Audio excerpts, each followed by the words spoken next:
Why do you ask me? So what do you want? And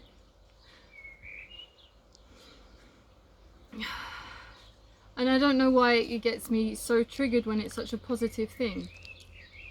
It's like then the mind comes, and I notice in those moments I literally put my head in my hands, and I'm like, oh, I don't know.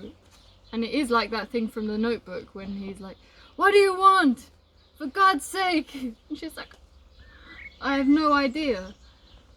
So what do you want? So I've called this video Deconditioning from Codependence and Opening Up to Real Conscious Relationships. And you'll see me in the same day here in two very different states. One, very aware, very conscious, very logically able to see everything that came before very clearly, what a codependent situation is and what my shadow side is. And the other side is then in practice, in reality, in the moment with Richi, how it's illogical, but there are these triggers and things which come up that need to be addressed. And in those moments I want to escape into the safety of security of concepts, when the reality is the lived experience is where it's at. And then after that, the comprehension and understanding of what comes before is not based in concept, it's based in experience. And if I'm advocating anything at all in this, it's the power of being open in relationship and being vulnerable and being willing to dig and being willing to feel the burn. And then the benefit of what is on the other side of that is something much deeper and stronger than what most of us experience, because we were not taught this. So yeah, the experiences I talk about here, the examples I give here are things that I've experienced or I've observed, and if you attune yourself to them, you then see them all around. It's so common, these dynamics. And it really helped me, so I hope it helps you to see these things clearly. Hello everyone, today I want to talk about something which I went into in too much detail during my Moon in Libra episode, and it's actually something that's relevant for all of us, totally.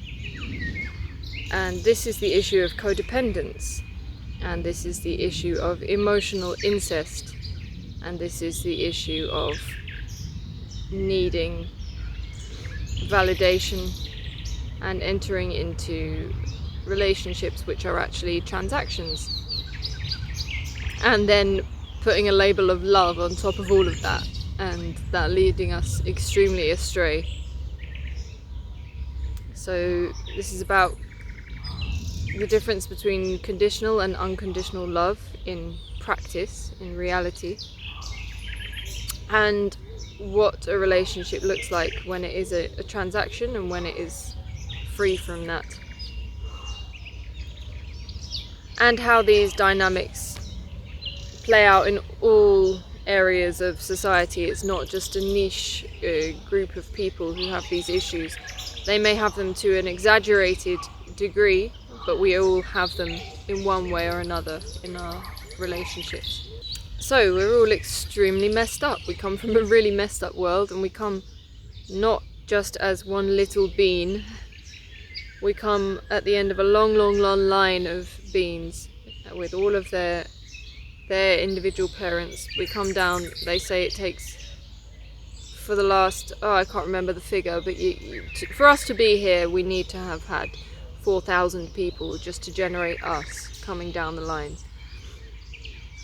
And that's a lot of trauma, that's a lot of repression, that's a lot of things being carried, and there's a lot of sinister and strange behaviour, normally stuff that has never been talked about. And as part of this scorpionic mission that I feel I'm here to be part of, is to really lift up the rock and see the insects crawling underneath, and to see the what's happening in the sewers and to check the U-bend of the toilet, you know, really to dig deep on this stuff. So I'm going to start with a couple, a man and a woman. They meet, they fall in love, and part of this falling in love is the man is walking around and he's got a big mouth and he's got a lot of passion and a lot of sex drive and a lot of will to dominate and to be seen as powerful and strong. And he feels like he would love someone who could help him amplify these feelings that he needs. Then there's the woman, and she's there, and she is really in need of affection and attention and cuddles and all of this, these signs that she receives. There are many ways she receives it, you know. Can also be through money, can also be through objects. Just to feel loved. She needs to feel wanted, she needs to feel needed, she needs to feel desirable.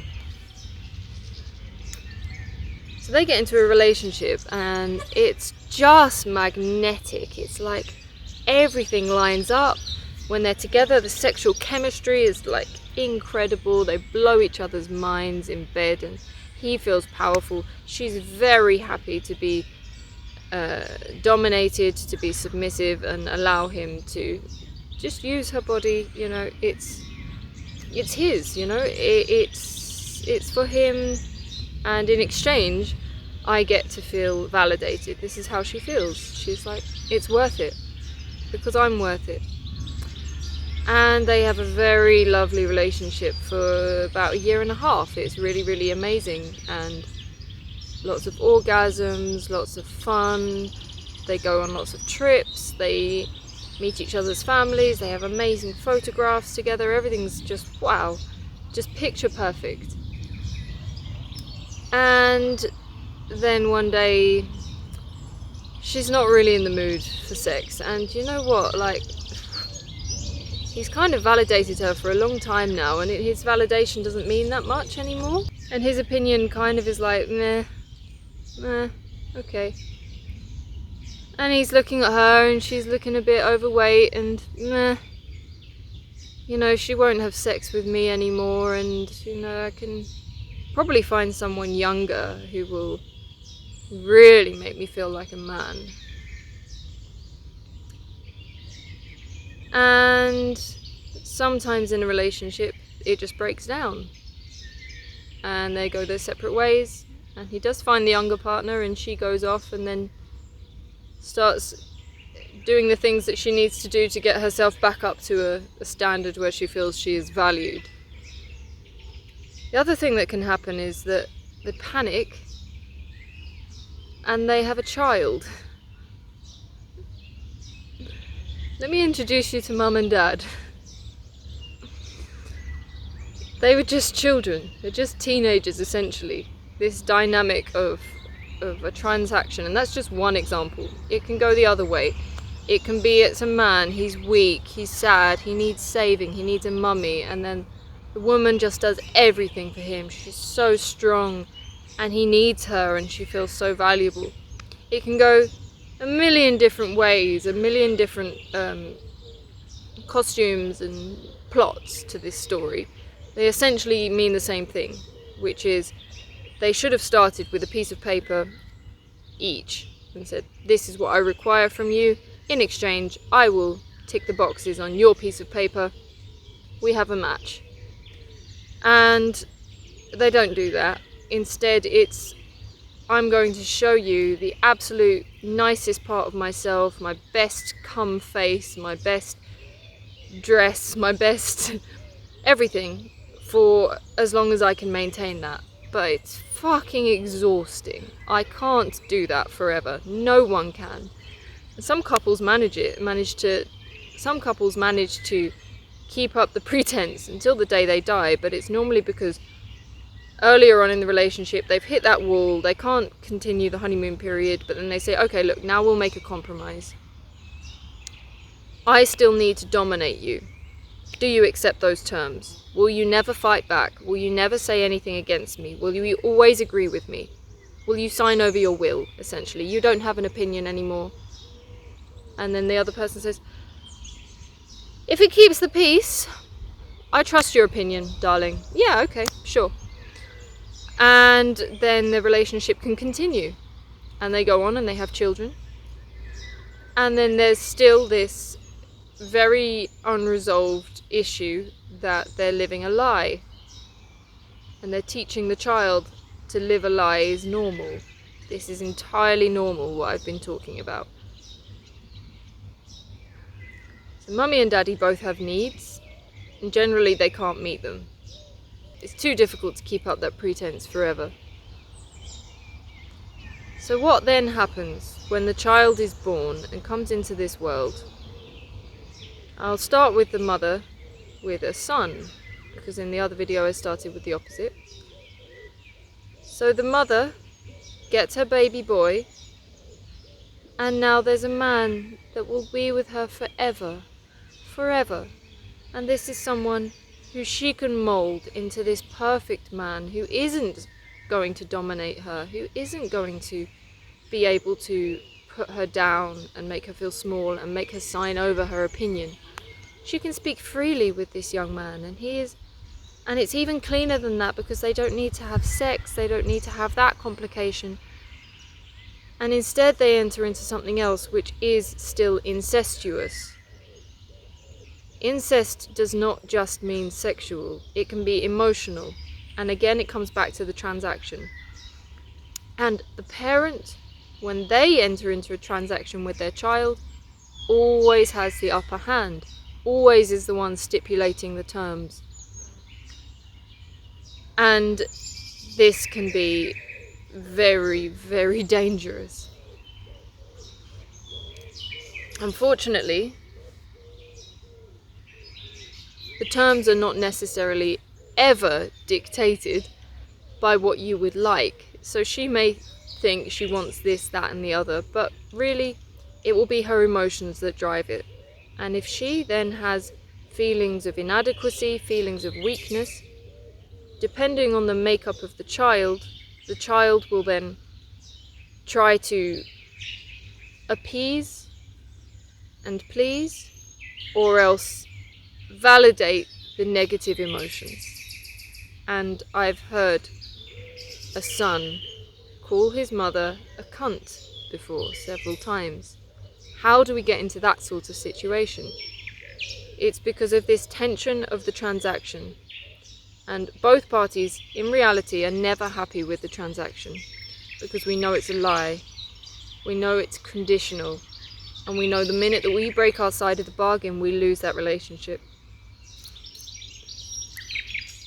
So it's too much to go into the myriad of ways that this can play out, because it's also victim and saviour dynamics. And oftentimes a child can be the saviour of a parent, or the parent can be this all-present, the all-father God of the children. It's unhealthy. It's extremely unhealthy, and it's extremely common. Another example is, my wife isn't pleasing me sexually anymore. She's not interested. She's gone cold. And I feel emotions that I don't want to discuss with her, which is, you're a bitch for breaking the contract. But I don't deal with that. Don't face that. I plunge myself into work. I plunge myself into something else, into an affair, into a hobby. And then there's a little daughter arrived, because we had a child to try and spice up the relationship, to fill the void. What does she want? Well, she's looking at me with eyes of wonder. I am not only her God, I am the only man in her life, the first man in her life. I have her forever, and she's daddy's little girl. What? So all those things that I was getting from my wife, I can now get automatically from my daughter. And this is where then it can turn into sexual incest, because there's that, well, why not? But there's a society There's a societal stigma against that, so most people don't go down that road, thankfully, hopefully. And instead, we just have the emotional entanglement where daddy's tired from work, mummy's not going to have sex with him, feels like shit, everyone's putting him down at work. But I come home and there's a little girl there looking at me like God. And you know what? I'm going to treat her like a princess for that reason, because she's doing that. That's why she's my princess, because she does that. So I come home and I shower her with gifts. I buy her this, I buy her that, I stroke her hair. You're amazing. You're wonderful. Even some men are not actually capable of that much expression, but even just a nod in the direction. You know, men are notoriously not very expressive, so sometimes it's just, I'll give you a token of my affection, however small. And however small, it will be magnified by this child who sees me as a god. And this is vice versa. This is vice versa with the sexes, but this can also be with the same sex, because we have wounding with both parents. And the relationships of codependence can work in both ways. If you have, for example, an alcoholic father, he's tragic, he's miserable, but he can come home and the child is just going to be there for him, just be the caretaker. That's a transaction. It's a transaction that the child did not sign up for, but is now entangled in. There are so many examples you could pull out of the air to illustrate this point. The single mother phenomenon. I can't have the man of my dreams, so I have it with the child. I have the relationship with the child instead, and we are two peas in a pod. We're so close, and it is also magnetic, and it is also, we were destined to be together. I've even heard people describe themselves and their mother as soulmates. That's incest. That's totally incestuous if you're feeling this way towards a parent. Parents are our brothers and sisters. They bring us into this world in a physical body. That's what they do. Then we're roaming around in the same earth as them, and they've just got 20 or 30 years on us to help guide us, to help teach us, and not to teach us a doctrine, but to say, look, my experience has been this, that, and the other, and this is what I've learned. They're just one piece of the puzzle. But naturally, we see them as our gods, and we treat them as such, and we worship them. And because the parents are wounded, because they need the validation, they accept the worship, which is the worst thing a god can do. If you look at all the gods throughout history who have accepted worship, they've been corrupted. And they were not really gods, they were just spirits. They were not in a pure sense. A true god does not require worship, does not require sacrifice, does not require you to lessen yourself.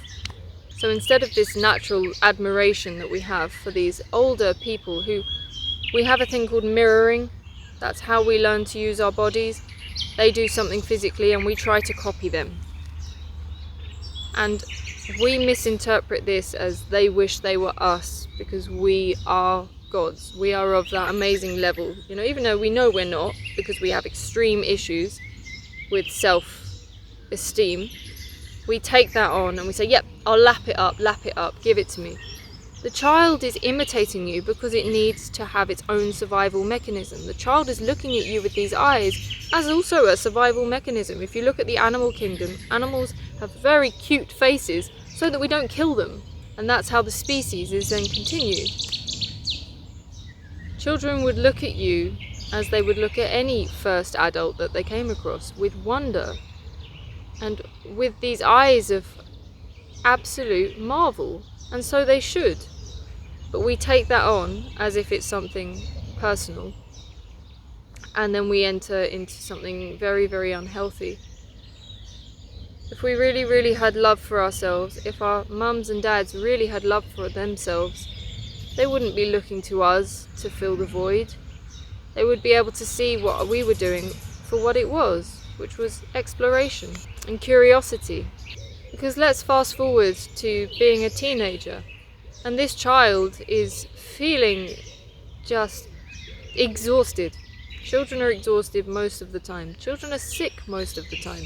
Children often exhibit the emotions that are being suppressed by the parents.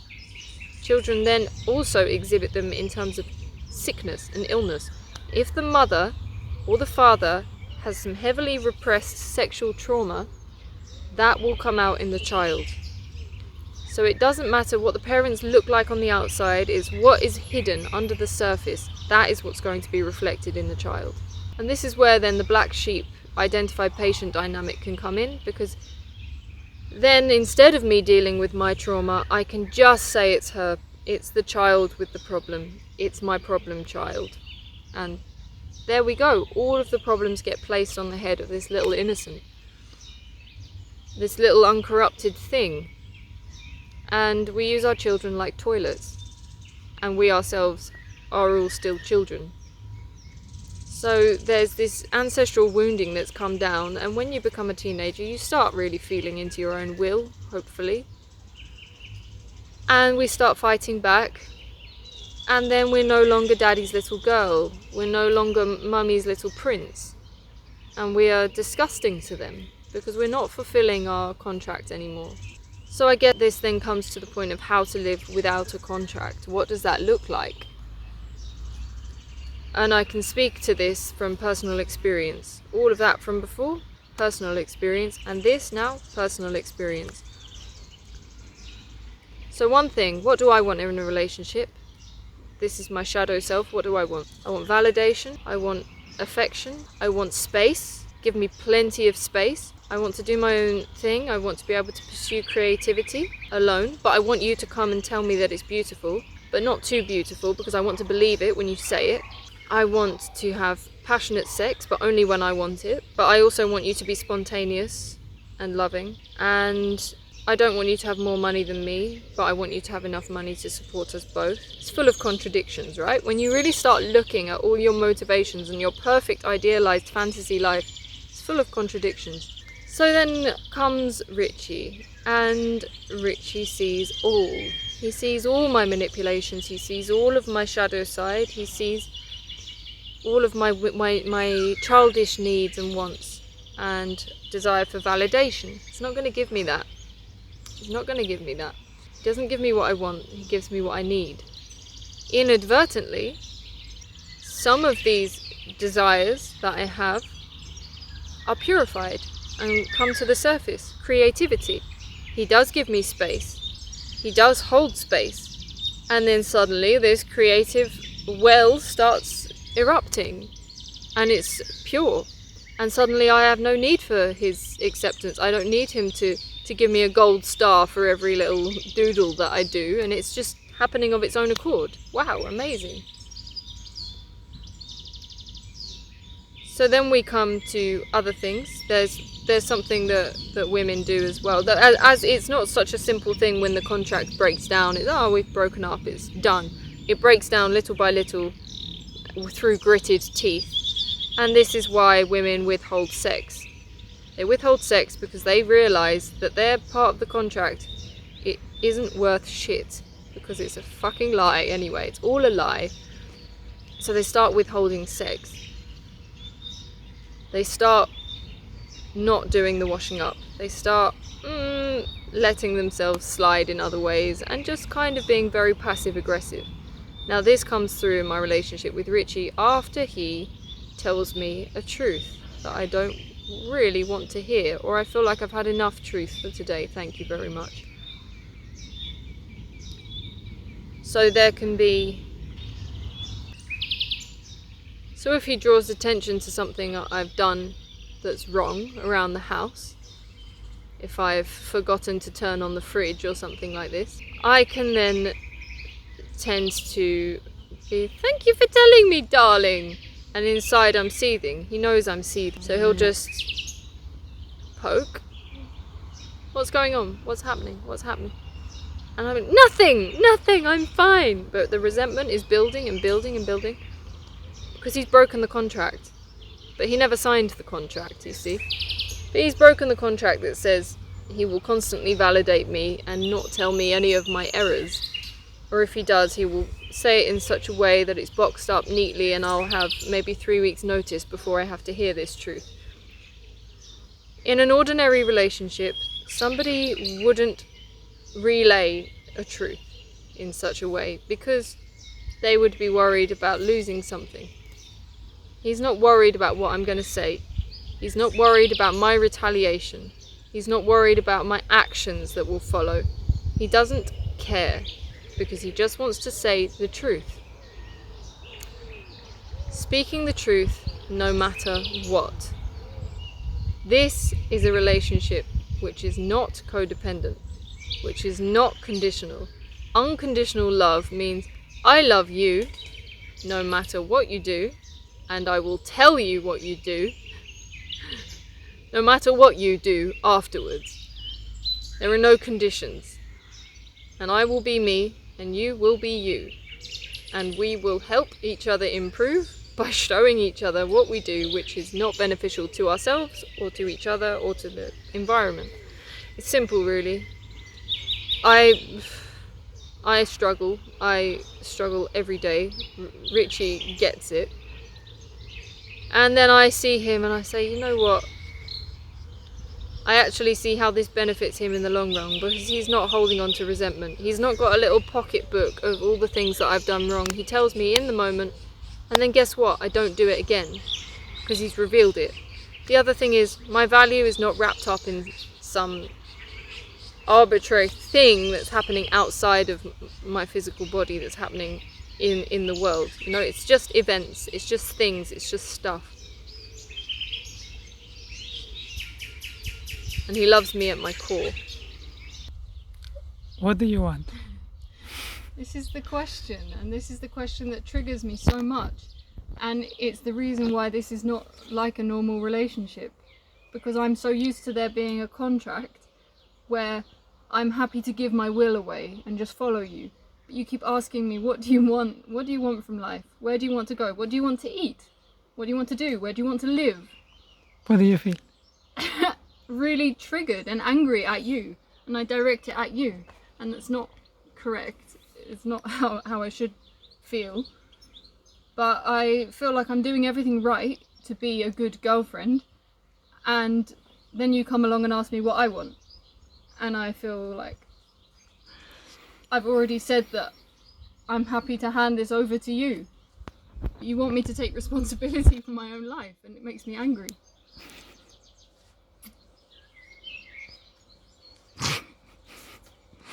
Why do you ask me? So what do you want? And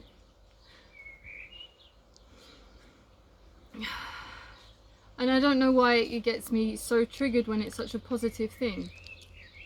It's like then the mind comes, and I notice in those moments I literally put my hands in my head in my hands, and I'm like, I don't know.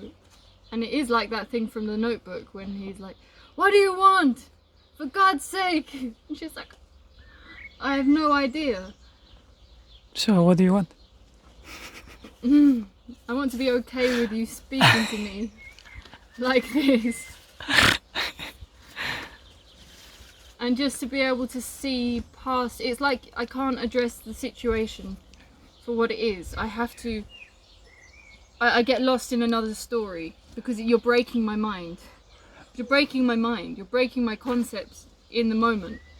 And my concepts are more solid and more reliable and dependent than this thing in the future that I don't understand, which is what happens when I make a decision and then it all fucks up, and then it's my responsibility if it goes badly wrong. That's how I feel. I feel like everything's being put in my lap and I have the responsibility of like a father of a household, and it's too much. Even if it's just deciding what to eat or deciding what film to watch, it's too much responsibility. Oh, how do you feel? I feel a bit better now that I know that's the reason why, and that it's not just like I'm actually scared of choosing food. It's not that. It's I don't don't want to have that level of responsibility, but you keep showing me little by little that I can take it. Like half of the things I do now I wouldn't have believed that I could have done before.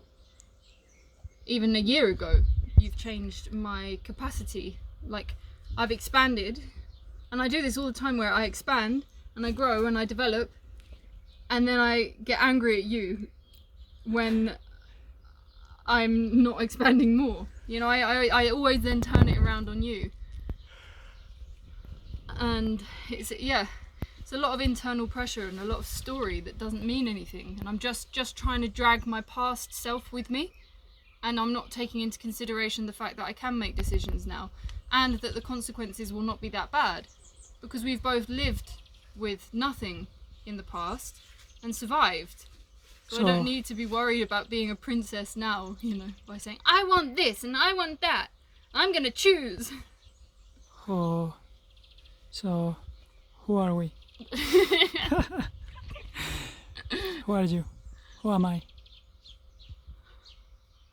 Who are we?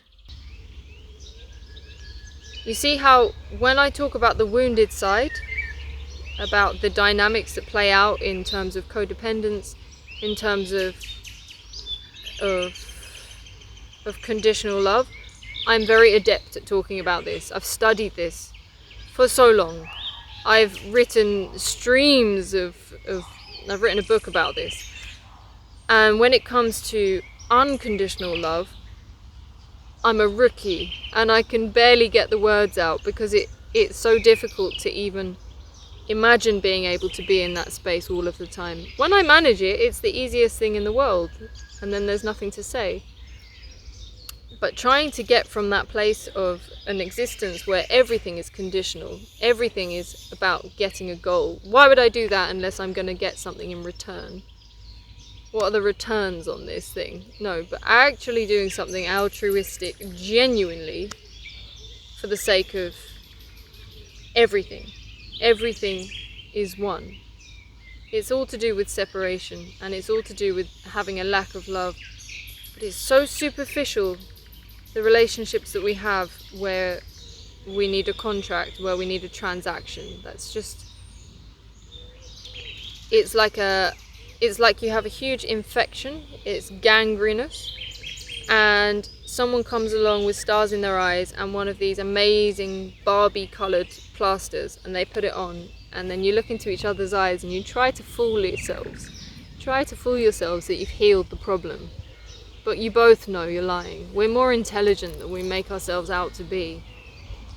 And we're more emotionally intelligent than we allow ourselves to be and allow ourselves to develop into. And awareness is a scary thing. And awareness is largely the thing that we're trying to use one another to buffer against. I don't want to see myself. You don't want to see yourself. Great, let's get hitched. And then down the line we start seeing ourselves and we say, right, well, let's get a baby.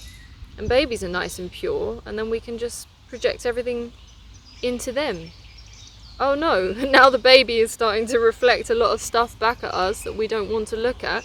Well, it must be the baby's fault. How is that logical? It's not logical, but it's the logic that we all seem to work with. There is a book to read called No Bad Kids, and it's very, very true. You know, parents are here to guide. We're not here to feed off our children, we're here to guide them. And it's a guide in which the children can then make their own mistakes and have their own experiences, and we don't judge them for it. The other thing is, look at your own motivations for having a child. Really look, and I ask this question of you. Why do you want to have a child if you do? And why do you not want to have a child if you don't? If you get an image pop into your head of how you want the child to look, how you want it to dress, what kind of activities you want it to be good at, and how you want it to behave with you, then you're looking for a relationship which is a transaction. You're looking to get something from something that you've created that you can possess and own. But all you've done is created a physical body. You don't create the soul. You don't create the indwelling spirit. So this is not anything that you create. You don't put into them, I want him to be the cello player that I never was. You know, it's something we all need to look at. We need to do a value assessment before we have a child about why we want to do this thing. Because having a child is an incredible privilege, and I don't feel that it's a right. I don't feel like we should all automatically be able to have children. And if the world was less demented, then maybe we could have more community support. So then you're not just looking at one god and goddess and thinking they know everything, but you have a collection of adults that you can observe. And this is the great thing about children, just being able to observe the adults and learn from them. But of course, that makes our skin crawl, because we think that adults, think about the term adult movies, adult games, if we observe adults, that terrifies us, what that will do to the children. But if we observe adults and the way that they've developed their bodies physically, the way they've developed their minds intellectually, the way they've developed their relationships to be so close and so honest and absolutely rock solid and completely unable to be broken, then the child can sort of do this seen and not heard. And in a sense, it's more, the child is able to be present, be listened to, be shown respect, but also be given the benefit of the doubt that it's going to grow and it's going to change, and the freedom to express itself in any way that it wants to, whilst also showing healthy boundaries. But if it's been observing parents who are fair with each other and who are balanced and who are cooperating and who are also in a good relationship in the first place and well matched, and this is where astrology can come in, they're so well matched that they don't have to make compromise. I never have to compromise with Richi. Me and Richi are so well matched in that we both have similar needs. We both need our space. We both love to be able to roam and to travel and come back together again. We love to enjoy food and we have the same diet, we have the same ethics, we have the same morals, we have the same values and the same lifestyle, the same sleeping pattern, different ways of expressing, but ultimately very, very similar. So there's not much, there's no need for compromise. And if we want to do different things, that just comes with when we want to have space, and there's never a need to find a biting point that suits us both the best. It's something automatically flowing because we are made for each other, and that's rare. And one of the biggest things that I go into self-attack for is that I was not more patient to wait to find him. So I'm now in a place where I'm trying to say, right, look, I was just doing the same as every generation of people in my family has done, which is transaction relationships before. And I just have to accept the fact that that's all I thought I deserved, was a transactional relationship, and that I didn't really know this existed.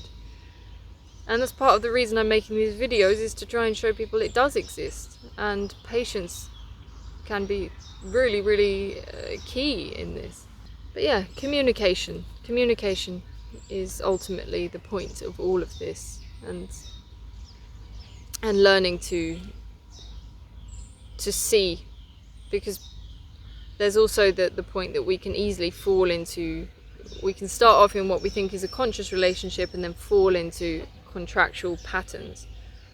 So it's always good to question things, especially if it's feeling too good. Like, if it's feeling too good, I'm probably getting all of my addictions met. There should be a tension. There should be some sort of feeling of, the thing with the sacrifice, there's no reason why you should have to sacrifice yourself for your partner. But you do have to sacrifice yourself for the sake of yourself. You have to sacrifice your ego, desires, wants, needs, habits, habitual behavior in favor of your higher self, which doesn't need any of that shit anyway, and is far beyond that. But in order to get there, you have to sacrifice small things, but it's not because of your partner, and it's not in order to get love from your partner, which is never love anyway. So that's my bit on codependence and codependent relationships for now. There's so much more to be said, so much more structure that could be brought into this discussion, but I just felt like I needed to do a stream of consciousness about this, because it's something that I observe everywhere, even in the park, even on the bus, in television. It's everywhere, and it's so normal, and it's really, really weird and wrong. More weird and wrong than most of the things that we label as weird and wrong. So, there we are.